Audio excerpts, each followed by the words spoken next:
Nick Krall said something that makes us all wonder if ownership has finally woken up in Cincinnati.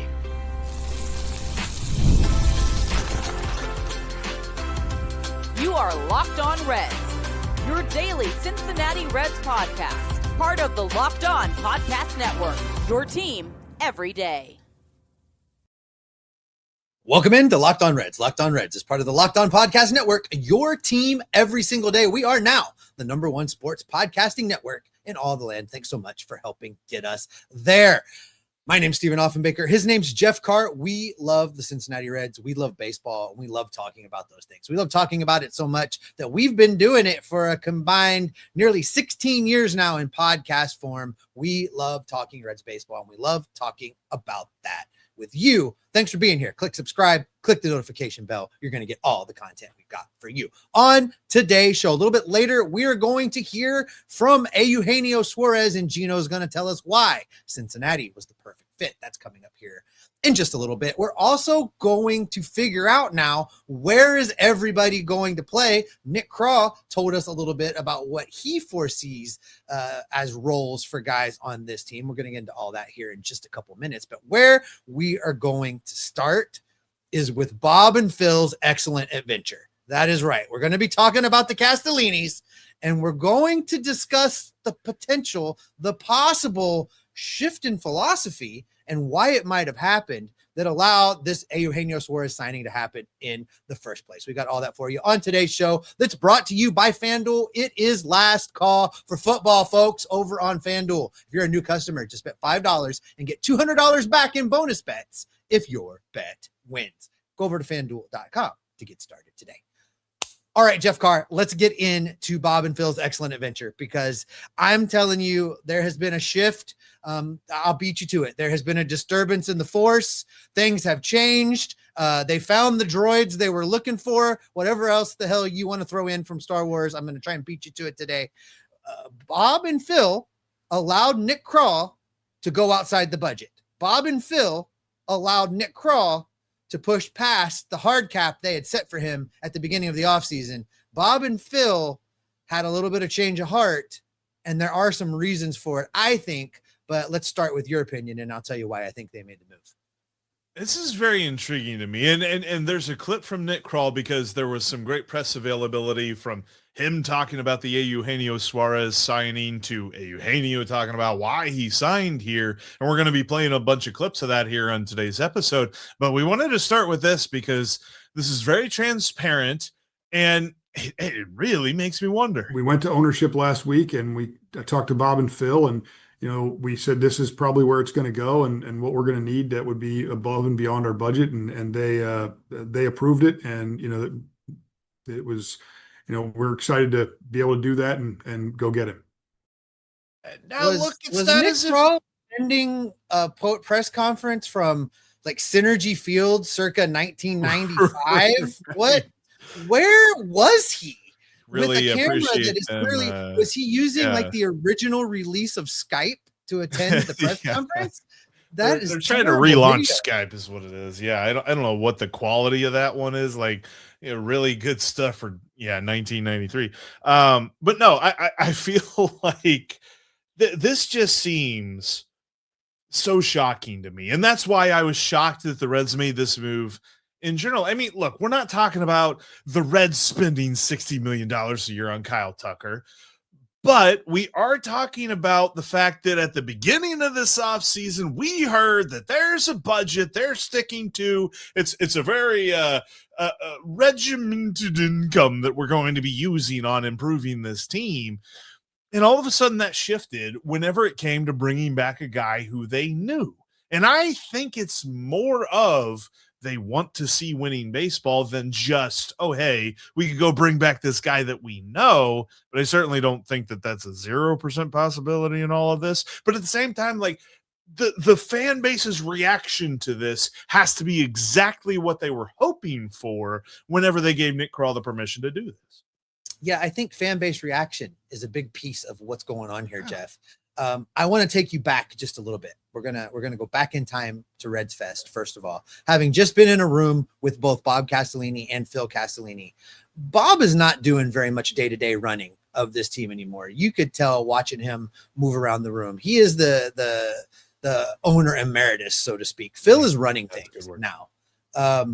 And I think the reception that Phil got when the Reds rolled out their partnership with Xavier, and Phil was embarrassed on the court again, he is trying to fix his public perception. And I think the level of embarrassment may have factored into him being willing to expand the budget a little bit. Phil, in a very short period of time from now, is going to be at the top of the food chain within the Cincinnati Reds organization. He's going to be in charge. And I think he recognizes he needs to rehab his image a little bit. I think the Reds found themselves in a place where they could expand the payroll a little bit in a very limited 1-year fashion, because we all know the uncertainty that 2027 is. It gave the Reds a window to get out of that box a little bit and to safely do it. They did it. They got a guy the fans love. They knew the PR feedback was going to be positive. They knew Gino was already loved in Cincinnati, and they knew that Gino already loved Cincinnati. It was a very safe space for Phil to kind of massage his image a little bit and be the guy that got to say yes.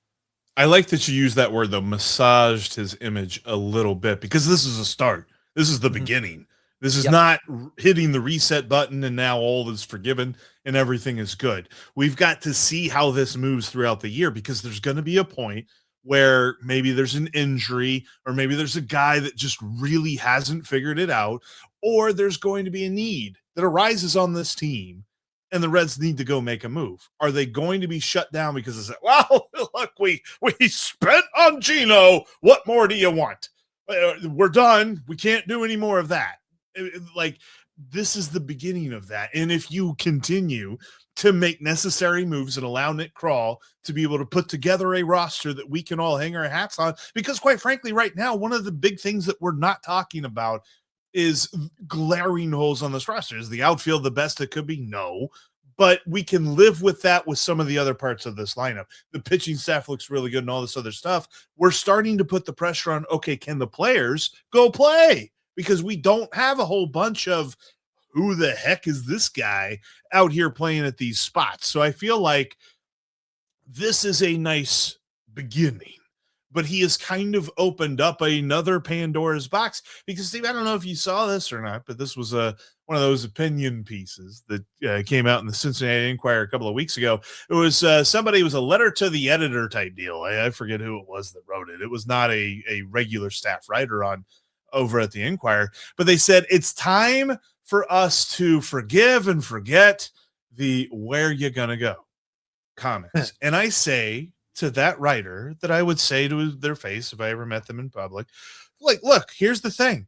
They got to win for us to forgive and forget that. And when I say win, I don't mean get on into the wild card spot. I don't mean be a wild card at all. I don't even mean win a division. I mean win a World Series. This is the first step to that, but this isn't oh, you're right. Yes, all is forgiven. It's time to forgive and forget. What name was Phil writing under when he submitted that letter to the editor?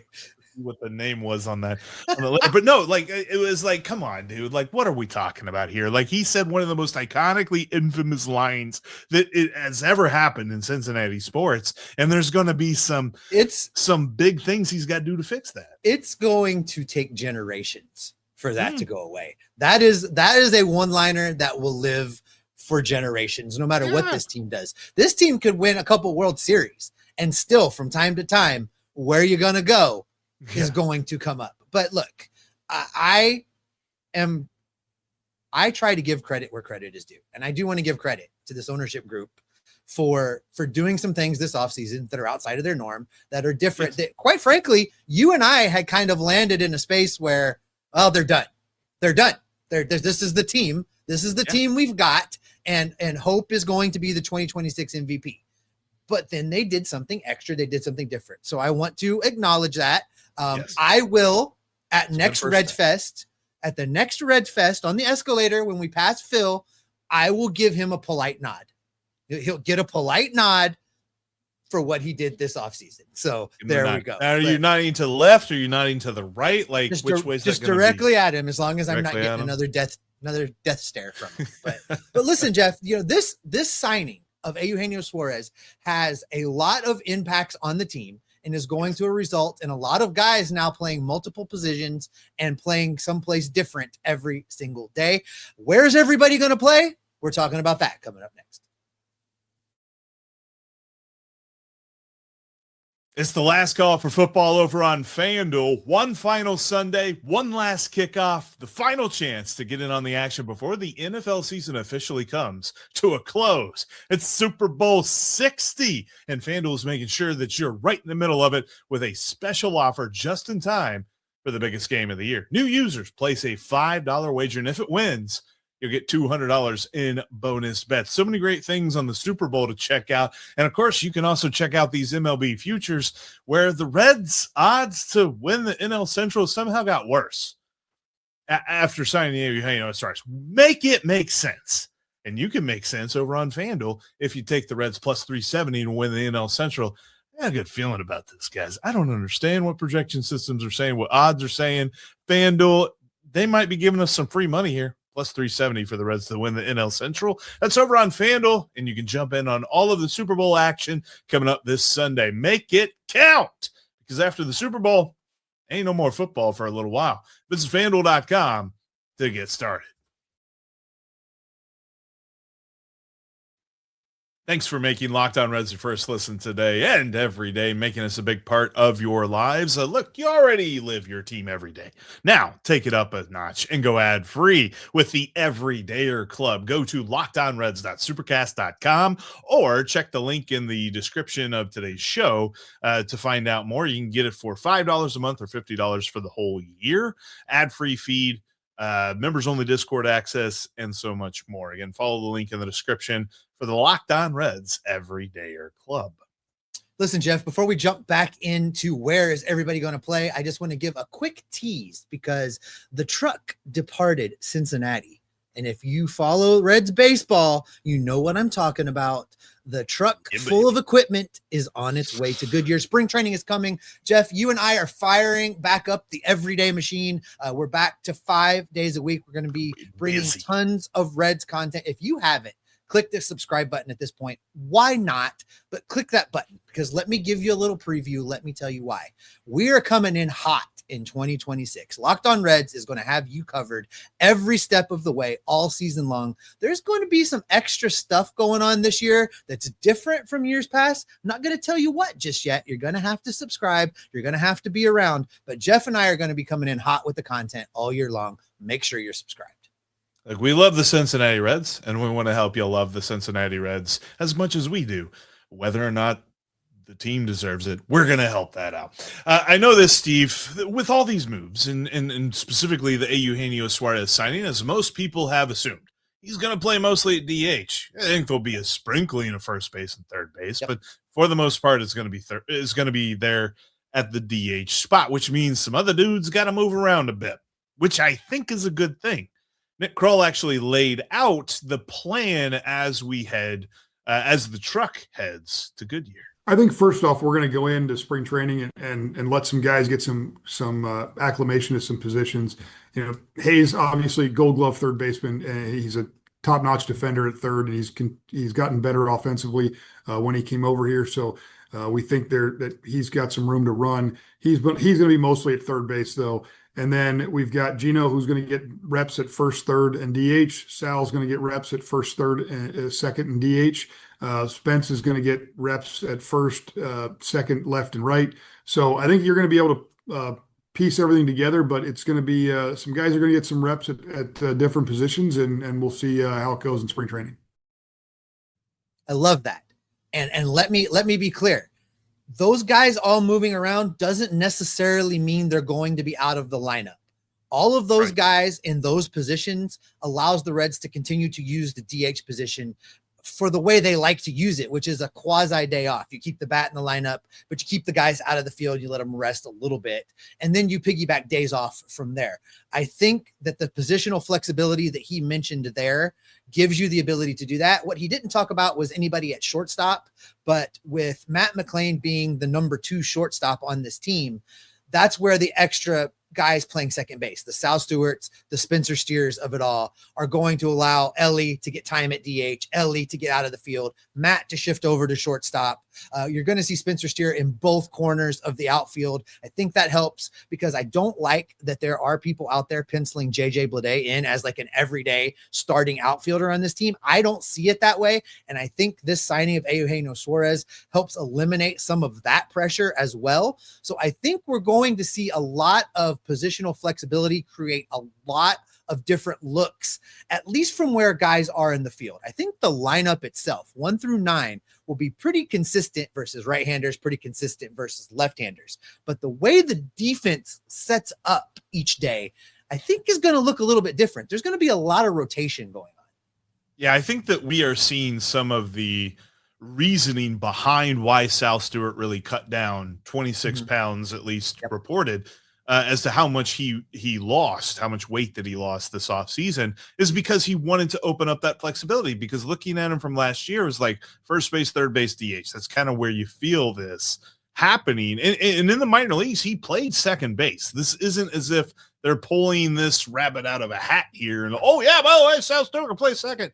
He has done that, and he has now trimmed down to the point that he's going to be quicker off his feet. I think that it's going to make sense there, but it's not going to be the majority of the time. I think majority of the time, if I had to look at these two dudes, I'd say Steer plays more in left, Sal plays more at first. At least that's the way it makes sense as we sit here in February.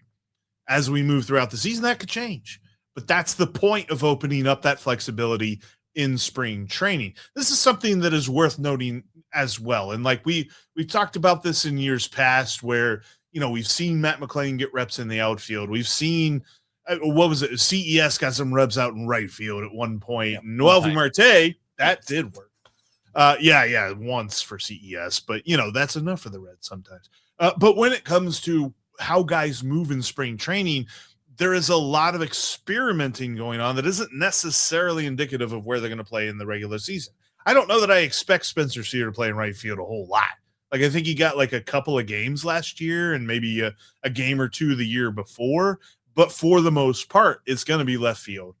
And there's going to be some sprinkling in the infield as well. The interesting part about this, Steve, is how many games in a week would you say a Eugenio plays in the field? Because I think I'm at the point where I think it'd be 1 at third, 1 at first, and the rest at DH.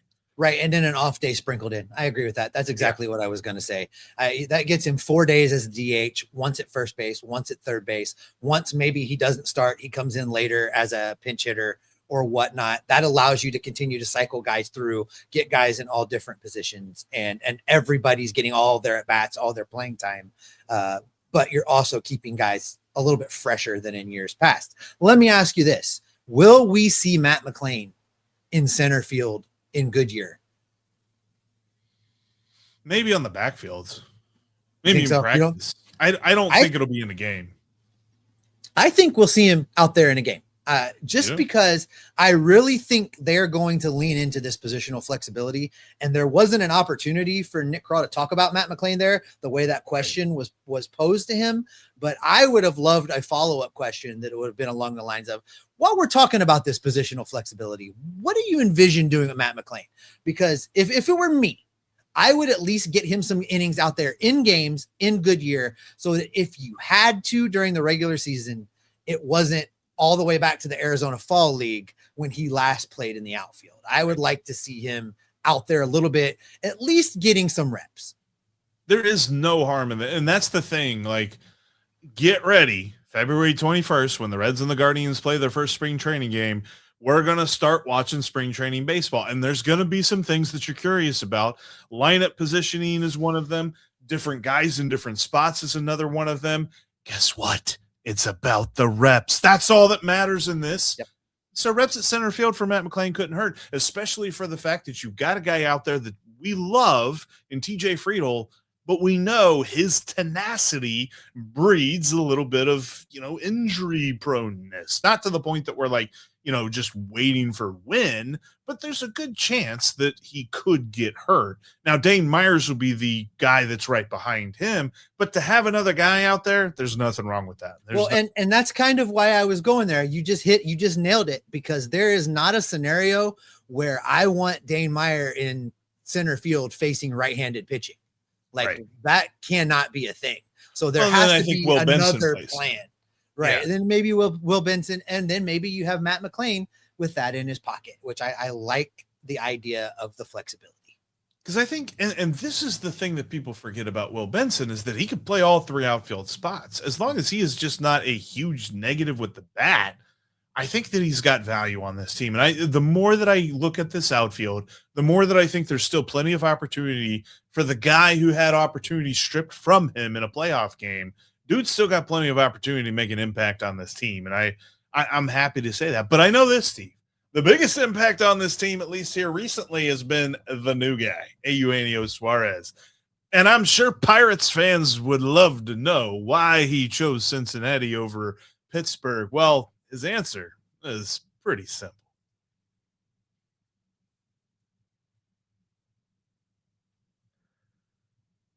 You can't watch us here on YouTube. It's your turn.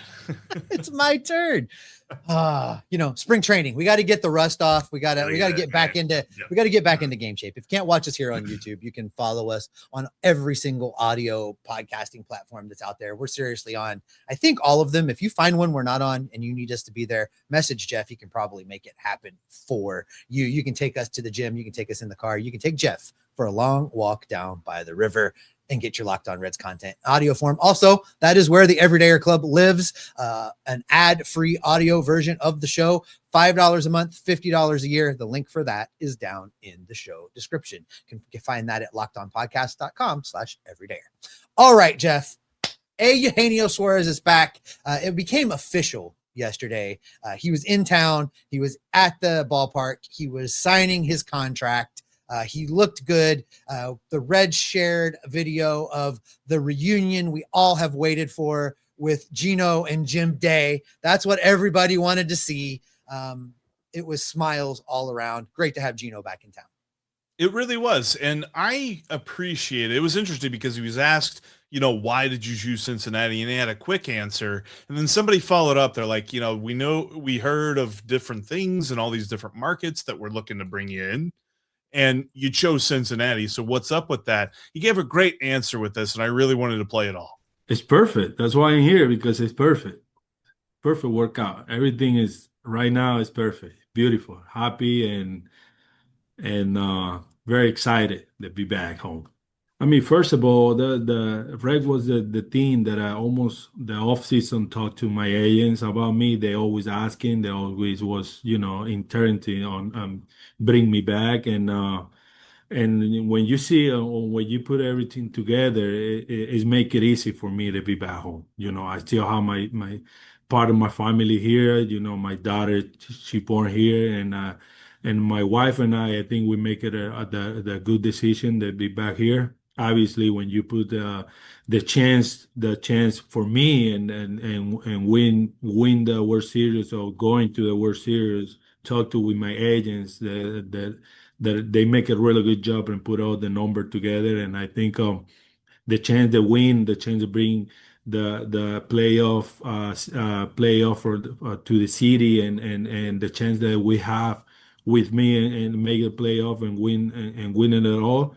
It was high, so that's why I think that made everything easier. More than the personal wise. I knows everybody, I know the city, and I feel very, very happy to be back. And I think the ballpark gonna make my career really keep on the good shape. For me, I think the division is very, very easy for me, and like I say, I know already, and that made everything easy. See, he was being pursued by Seattle. He was being pursued by Boston.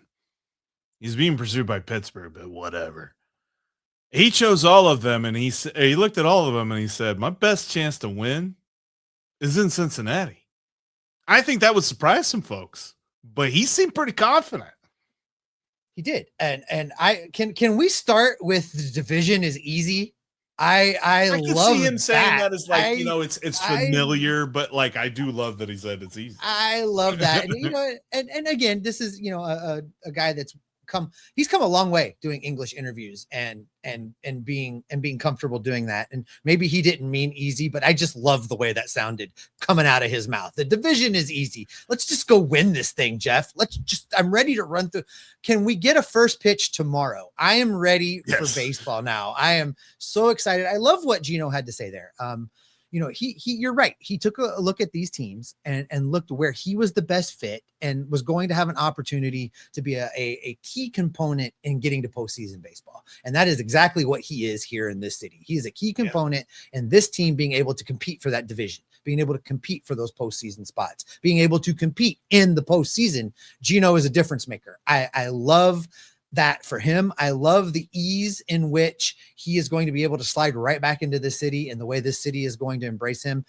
You and I, we don't like to deal in rumors too much, but you and I have been hearing for a while now in the offseason from people that we felt to be semi-reputable that Gino really wanted to be back in Cincinnati. And we were just waiting for some kind of confirmation to come from somewhere a little more firm before we ran with it. And Nick kind of kept that close to his vest. But we've been hearing chirpings from people that were kind of in the know that Gino wanted to be here. And everything that Suarez has said now since this came together indicates that was true all along. This is really where he wanted to be.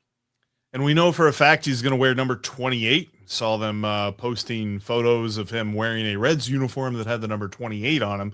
Obviously Photoshop, because that's never happened yet. But he's been wearing 28 ever since he left Cincinnati. And he said he didn't want to take number 7 back from Spencer Steer. That's Spencer Steer's number. He saw no reason to take it from him. And so that's going to be his new number. So you will need to get a new Eugenio Suarez jersey. I'm sure that's just absolutely breaking the hearts of Reds memorabilia shoppers. But when it comes to his spot, or you could just write ×4 with a Sharpie. I'm just saying. 7 the math 4. The math checks out. The math works. Depending on what inning and if you're going to a game on Tuesday or not, some people might not get that. But when it comes to I was so happy to see him here. And like, look, there's already some folks from other teams, specifically the Pirates, that this is living in their heads rent free. I saw a Pirates fan account, one of those things that it's like named after a player and it has a picture of a player, so it's not a real person's name or whatever it is. And they shared a video and they said, let's watch every strikeout that Eugenio Suarez has ever had against the Pittsburgh Pirates. Now, I will say there are 145 of them because I looked this up. But when you look up his splits, he has 145 strikeouts against the Pirates in his career, Steve. He also has an OPS of 849. I think I'll take the OPS. Think the OPS for sure. Yeah. But 27 career home runs against him as well. Like he is... And he saw what happened in St. Louis. St. Louis is getting rid of everybody. Brendan Donovan heading to Seattle with another trade and everything. I saw this too. St. Louis, with all the trades that they've made, the only position that they've got back in any of those trades is pitcher. And I felt like their lineup was really rough last year. So I don't know that St. Louis is going to be any kind of threat to anybody this year. Pittsburgh, who knows at this point? We never know. Milwaukee is very interesting. I got a text from our friend Chuck over at Lockdown Brewers the moment that Suarez signed here. He was just like, are you kidding me? That's what it took? Why didn't the Brewers go get him? And quite frankly, every team should be saying that. But Gino chose the Reds. I love that. I love having Gino back. As I said here at the beginning of the segment, Jeff, It is time to fire it back up. Spring training is right around the corner. The truck is on the way. Gino is back in town. We kind of know what the team looks like at this point, and now we just need to get him on the field. And of course, Jeff, you and I are going to have it covered every step of the way for all of the everydayers. If you have not subscribed, click subscribe, click the notification bell. That is free. If you want to go ad free, get over on the audio side, join the Everydayer Club, $5 a month, $50 a year. That's going to get you the Discord server. We're going to be doing a lot on Discord. We're going to be doing a lot in this feed. We're going to be doing a lot to keep you locked in on these Cincinnati Reds. We're going to keep gathering up all of the news, the notes, the rumors, the information, the reports from Goodyear to keep you in the information, in the know about the Cincinnati Reds. We're going to keep telling you not only what happened, but why it's happened. And you're going to get all of that content right here on Locked On Reds. Thanks as always for making us your first listen each and every day. For the audio folks, go make Locked On MLB your second listen. Sully has you covered for all things Major League Baseball from a national perspective over there. And if you're watching on the YouTubes, if you're on the video feed, we're going to send you over to Locked On's first ever 24/7 national podcast sports network here on YouTube. It's every expert from the Locked On network talking about all the sports 24/7. You can get your sports fill there. Stick around. We'll send you right over at the end of this video. We'll be back in your feeds tomorrow. So until next time, we're going to keep you locked on Reds every single day. It's perfect. It's perfect. Good vibes only, baby.